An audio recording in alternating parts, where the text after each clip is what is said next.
ఒక్కో రైతుకు సీఎం 17,500 బాకీ పడ్డారు. ఈ డబ్బులు ఇచ్చాకే రేవంత్ రెడ్డి స్థానిక ఎన్నికల్లో ఓట్లు అడగాలి.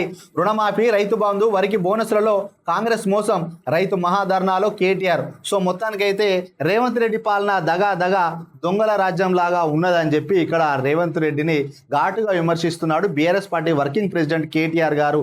ఏందు అనంటే గత సంవత్సరం రైతు బంధు 12,000 ఇవ్వాలి, అదేవిధంగా 15,000 ఇస్తా అని చెప్పిండు. ఆ 15,000 ఇంకో సగం 17,500 దాకా ఇవ్వాలి బాకీ పడ్డాడని చెప్పి అంటున్నారు. రైతులు నాట్లేసే సమయంలో కేసీఆర్ రైతు బంధు ఇచ్చేవారు, ఇప్పటి సీఎం రేవంత్ రెడ్డి ఓట్లేసే సమయంలో ఇస్తారు. ఇప్పటికే సీఎం ప్రతి రైతుకు ఎకరాకు 17,500 బాకీ పడ్డారు. ఈ సొమ్మును వారి ఖాతాల్లో జమ చేశాకే స్థానిక సంస్థల ఎన్నికల్లో కాంగ్రెస్ ఓట్లు అడగాలని బారాసా కార్యనిర్వాహక అధ్యక్షుడు కేటీఆర్ స్పష్టం చేశారు.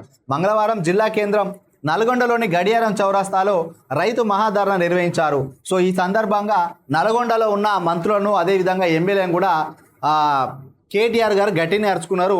ఆ ఆకారం పెరగడం కాదు, అహంకారం కూడా వాళ్ళకి పెరిగిందని చెప్పి కూడా ఘాటుగా స్పందించాడు. ముఖ్యంగా ఉత్తమ్ కుమార్ రెడ్డిని అదేవిధంగా కోమటిరెడ్డి గారు ఈ మధ్య చేసిన వ్యాఖ్యలను ఘాటుగా స్పందించి ఆకారం పెరగడమే కాదు అహంకారం కూడా పెరిగింది, మీ వల్ల ఏమైతే లేదు, మరి ఇప్పటికీ ఇంతగానో బాకీ పడ్డారు, ఇవన్నీ ఇచ్చినలా ఏ ఒక్క రైతుకు కూడా మీరు లబ్ధి చేకూర్చినట్టు కనిపిస్తలేదు, మరి ఆత్మహత్యలు ఎందుకు జరుగుతున్నాయి అని చెప్పి కూడా ఇక్కడ నిలదీసినట్టుగా కనిపిస్తుంది.